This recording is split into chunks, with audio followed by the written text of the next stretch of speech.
If there are big box or other chain retailers in your community, your property taxes may be going up.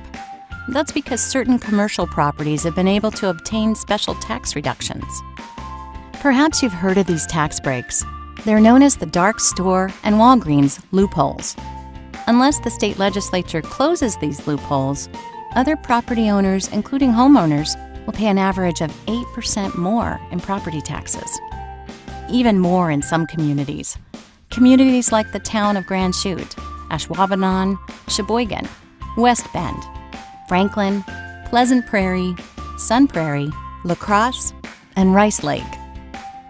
You see, the total amount of property taxes a local government may collect is strictly limited by state law. The size of the property tax pie stays pretty much the same from one year to the next.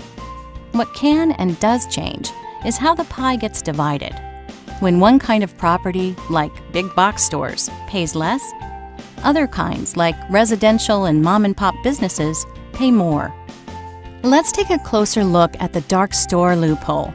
Attorneys for big box chains claim that a brand new store in a busy area has the same value for tax purposes as a vacant, boarded-up, dark property located in an unpopular location. Here's an actual example. A Lowe's store in Wauwatosa is assessed for taxes at $13.6 million. Lowe's claims it's only worth $7.1 million. Yet Lowe's spent in excess of $16 million to acquire the land and build the structure. Lowe's argues that even the land was devalued from $9 million to $3 million once the big box store was constructed. And Lowe's insists its store can only be compared to vacant dark stores for property tax purposes. Ironically, as big box stores fight for a smaller share of property taxes, they use more municipal services. Big box stores demand more police, fire, and ambulance service than other commercial properties, and way more than residential properties. Every day, municipal police, fire, and ambulance respond to calls from big box stores. Meanwhile, the cost of paying for these services gets shifted to homeowners, the class of property using these services the least. The other loophole is called Walgreens after a 2008 Wisconsin Supreme Court decision. That ruling allows national pharmacies and other businesses who lease their store to claim the value of their properties, for tax purposes, is less than half of the actual sale price. Here's another real example. Walgreens challenged the city of Oshkosh's assessment of its store.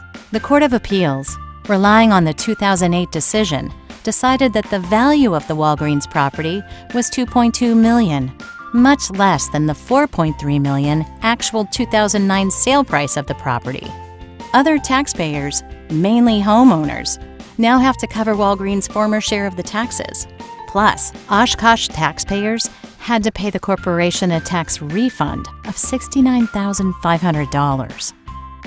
Nearly 300 pharmacies in Wisconsin can take advantage of this loophole, including stores in Ashland, Onalaska, Dodgeville, Beaver Dam, Weston, Appleton, and Sturgeon Bay, and in your neighborhood. Other commercial and manufacturing businesses that lease their space are also beginning to use this same loophole. Only the Wisconsin State Legislature can stop this unfair tax shift. Tell your state legislators to restore fairness and common sense to the property tax system by closing the dark store and Walgreens loopholes.